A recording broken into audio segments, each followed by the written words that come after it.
September 1988. Oprah Winfrey is 34 years old. The Oprah Winfrey Show has just finished its second national season. It is the most-watched daytime talk show in America. It has beaten Phil Donahue, the man who defined daytime television, in nearly every market. Oprah has become, in a way that no black woman in the history of American media had ever become, a household name across every demographic. She is not just successful, she is beloved. And she is about to experience something that would test every part of what she thought she knew about herself. November 1989. A group of Texas cattle ranchers files a lawsuit against Oprah Winfrey. The charge, that a statement she made on her show about mad cow disease caused beef prices to drop, costing the beef industry $143 million.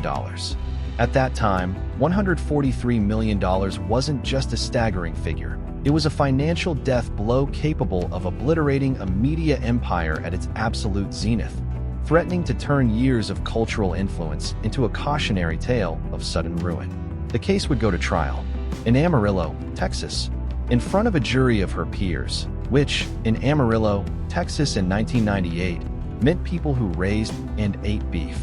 Oprah, arguably the most powerful woman in the world, now found herself confined to a rigid wooden chair, a solitary figure in a room full of strangers whose skeptical glares seemed to put her entire identity on trial. For 6 weeks, Oprah Winfrey sat in a Texas courtroom while her words were used against her, while her show became the subject of national debate, while the thing she had built, the trust, the connection, the cultural authority, was put on trial. How do you remain stoic when the very people you've dedicated your life to serving are the ones judging you? She moved her entire production to Amarillo for the duration. She taped shows in a civic center while the lawsuit proceeded. And she won. But winning the case was not the most important thing that happened to Oprah Winfrey in those 6 weeks. What happened inside her, what she figured out about herself in the middle of that courtroom, that is what this video is about. Because what Oprah did during and after that experience is one of the most complete examples of Stoic philosophy in action that I have found in modern American life.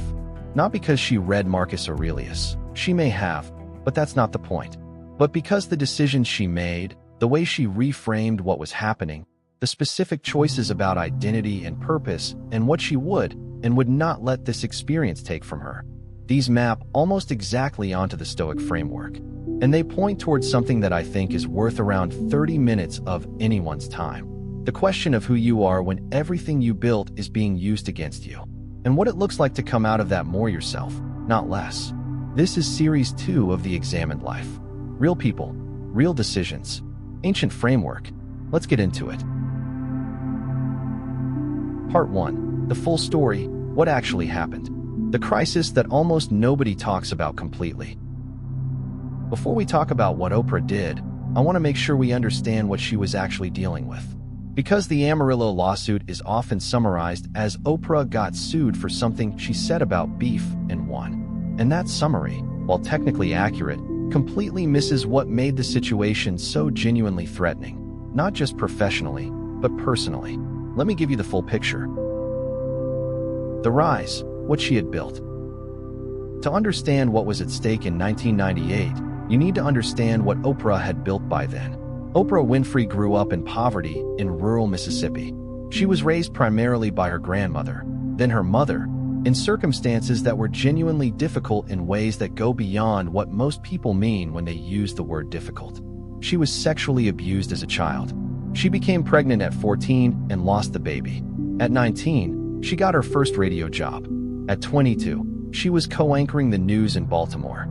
And then, in 1986, when she took the Oprah Winfrey Show national, something happened that was not supposed to happen. A black woman from rural Mississippi, with a name nobody could pronounce and a past she had not yet fully processed publicly, became the most trusted voice in American daytime television. Not tolerated, not respected in a grudging way, genuinely beloved. The specific quality of what Oprah built was not fame. Fame is common. What she built was trust. People told her things they had never told anyone. They cried on her show because something she said reached them in a way that nothing had reached them before. They wrote her letters, millions of them, saying, "You are the only person who has ever made me feel understood." That trust was not just her professional asset. It was, in a very real sense, her identity. Who Oprah Winfrey was, to herself and to the world, was the woman that America trusted. And then, the cattle ranchers. The crisis, what happened? In April 1996, Oprah had Howard Lyman on her show. Lyman was a former cattle rancher turned activist, and he was talking about the practice of feeding rendered cattle parts back to cattle, a practice linked to mad cow disease. He described it. Oprah responded with the line that would become the center of the lawsuit. "It has just stopped me cold from eating another burger." Live, on national television, to an audience of millions.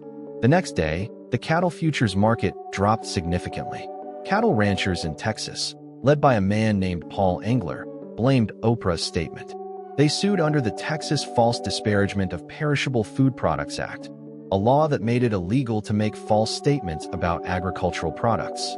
The lawsuit asked for $12 million. With punitive damages, it could have reached $100 million.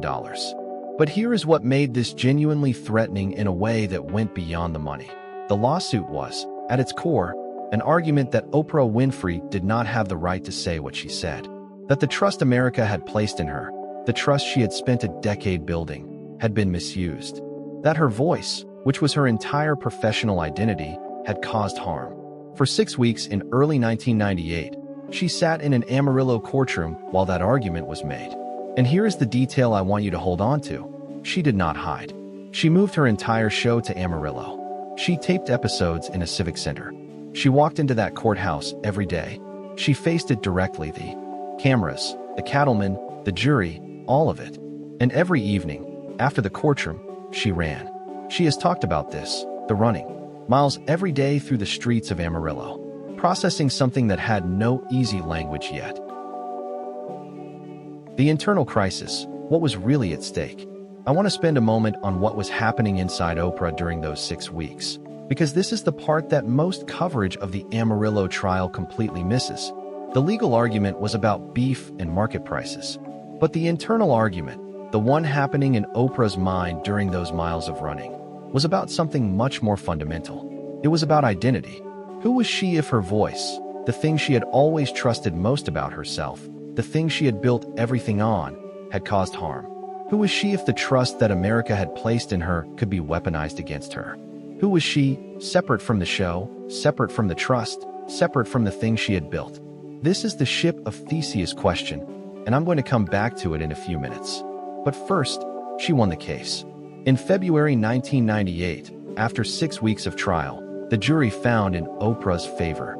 She walked out of the courthouse and said to the cameras, and this is exact, "Free speech not only lives, it rocks."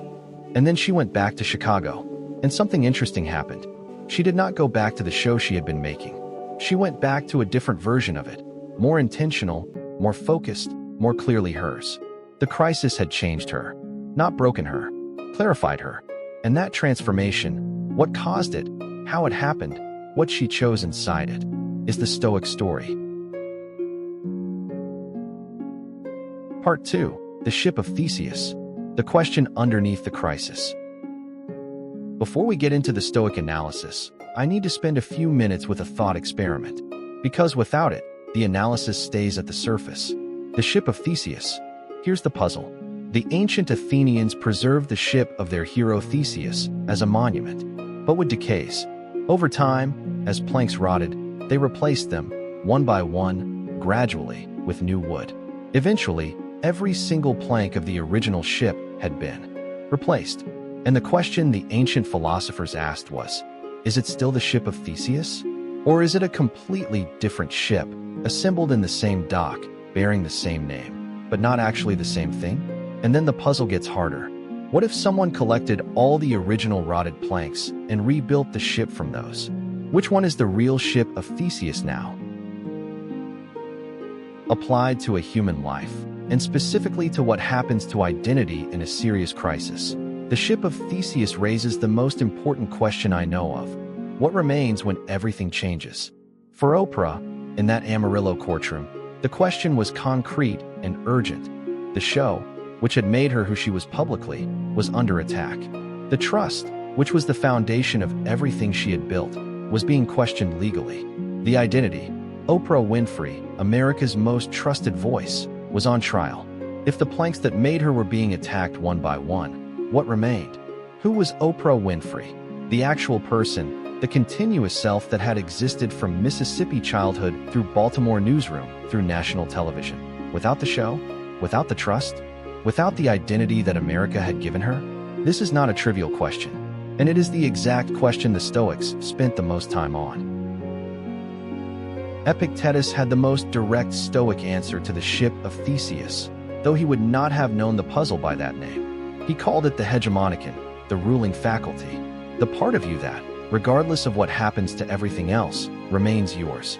Not your reputation, that's other people's assessment, right column. Not your role, that changes with circumstance. Not your body, that changes whether you choose it or not.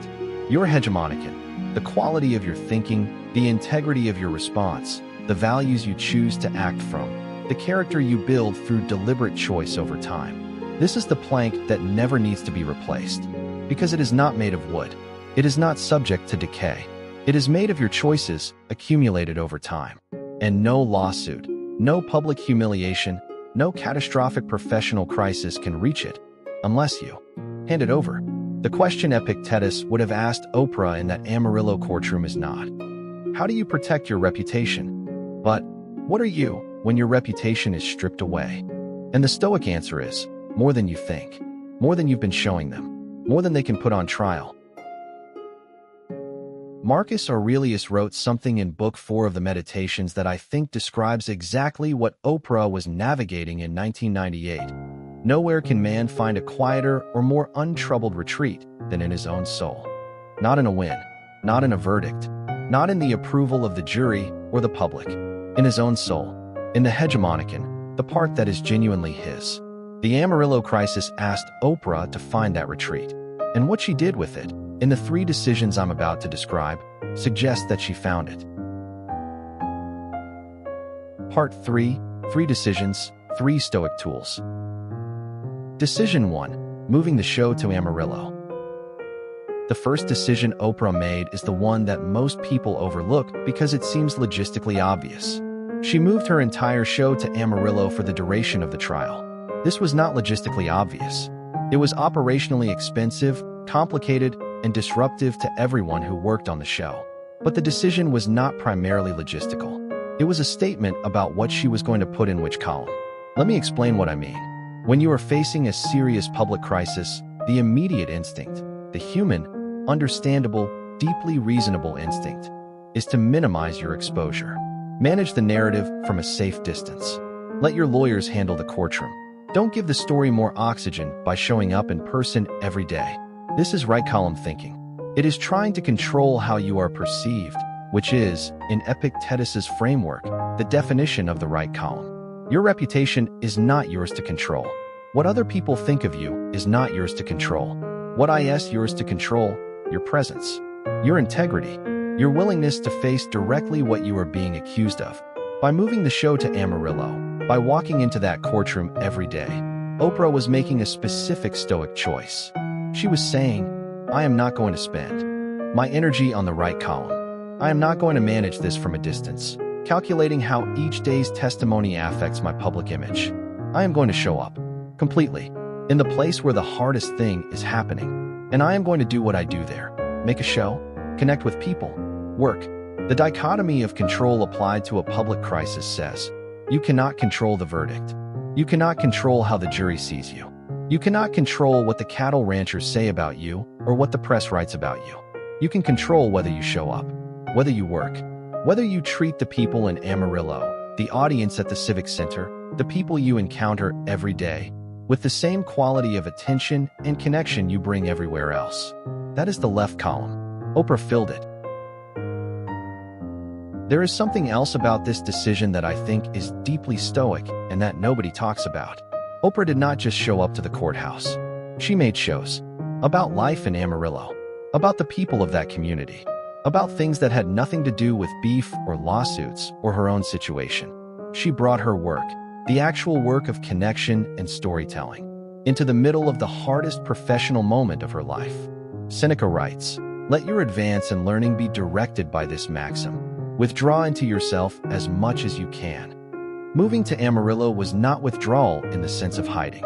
It was withdrawal in the sense of going deeper into what she actually was. The work, the connection, the attention she brought to the people in front of her, rather than managing the narrative about it. She didn't move to Amarillo to protect her image. She moved to Amarillo to remain herself while her image was under attack.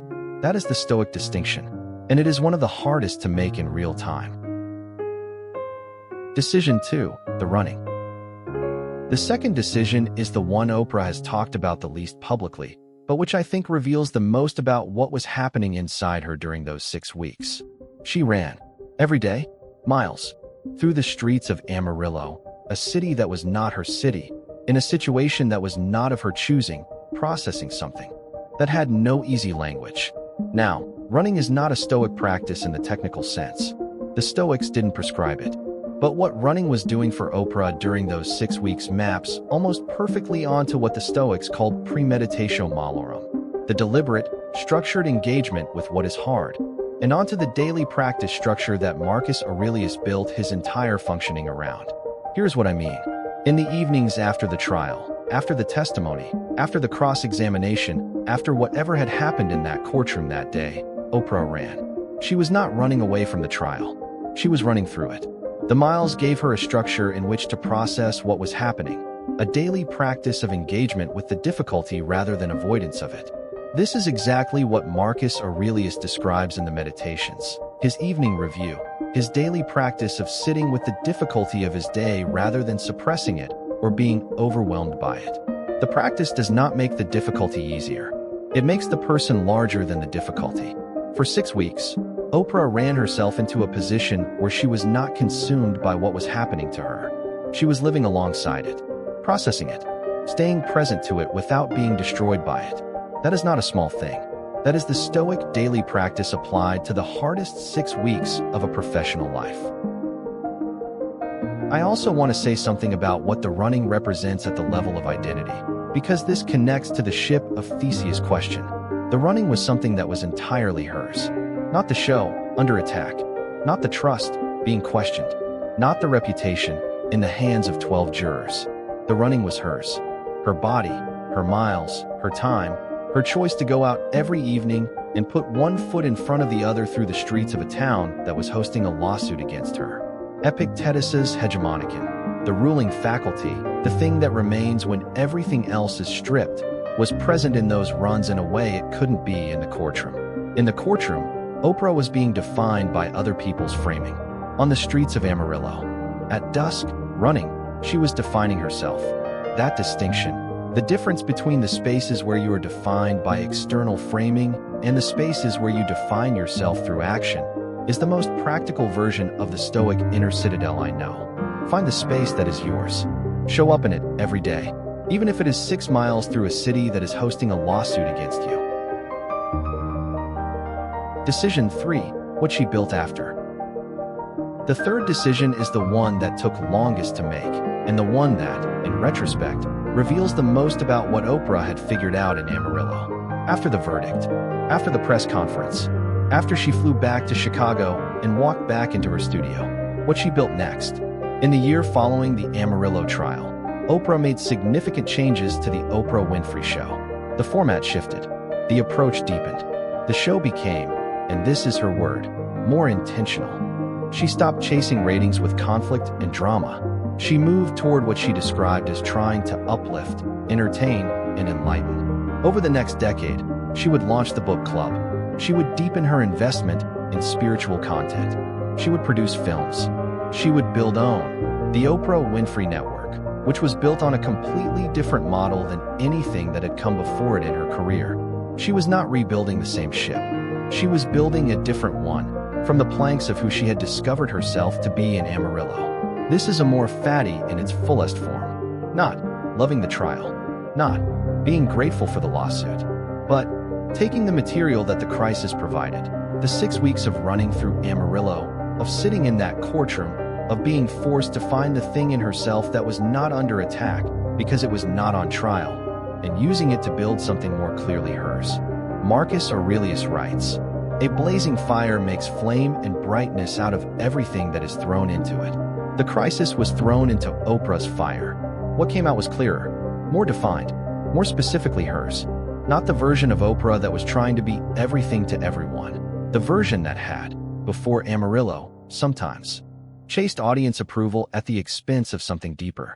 But the version that had been forced, in 6 weeks of testimony and running and civic center tapings, to find the thing that remained when the approval was stripped away, and then built from that. I want to be honest about the complexity here, because the Stoic analysis of Oprah's career would not be complete without it. The years following Amarillo were not uniformly triumphs. The OWN network launched in 2011 and struggled significantly for its first 2 years. There were layoffs. There were public discussions about whether the network would survive. There were moments when the thing she had staked her post-Amarillo identity on looked like it might fail. And in each of those moments, the public record suggests, Oprah made the same basic choice she had made in Amarillo: show up, do the work, ask what the situation demands. Not protect the image. Not manage the narrative. Not minimize exposure to difficulty. What does this require? She went back to OWN personally. She hosted shows on the network. She put herself into the work rather than managing from a distance. The Amarillo pattern, the pattern of moving toward the hard thing rather than away from it, of finding the left column when the right column is on fire, became the operating model of the second half of her career. That is what Amor Fati produces, when it is practiced rather than just understood, not a life without difficulty. A person who responds to difficulty with the same quality of presence and intention in the hard moments as in the easy ones. Marcus Aurelius was that person. Seneca was, mostly, that person. Oprah, in the decades since Amarillo, has been that person. Imperfectly, humanly, consistently enough to matter. Part 4. What we take home. 3 things from Oprah's Amarillo year that work in your life. 3 things. These come from the Stoic analysis of Oprah's decisions, not as things that worked for a television icon, but as principles that are available to anyone who is navigating the experience of having what they built turned against them. First, move toward the hard thing, not away from it. When something is under attack, your reputation, your work, something you've spent years building, the immediate instinct is to minimize exposure. Manage from a distance. Let other people handle the difficult parts. Don't show up in person where the hardest things are happening. The Stoic framework says, you cannot control the outcome by staying away. The verdict will happen whether you are there or not. The narrative will form whether you are managing it or not.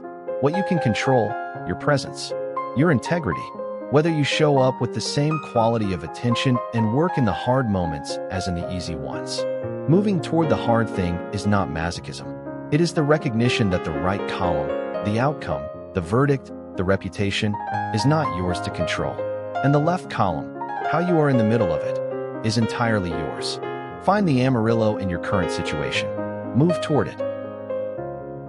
Second, find the practice that belongs only to you. Oprah ran, every evening, through streets that were not her streets, in a city that was hosting a lawsuit against her.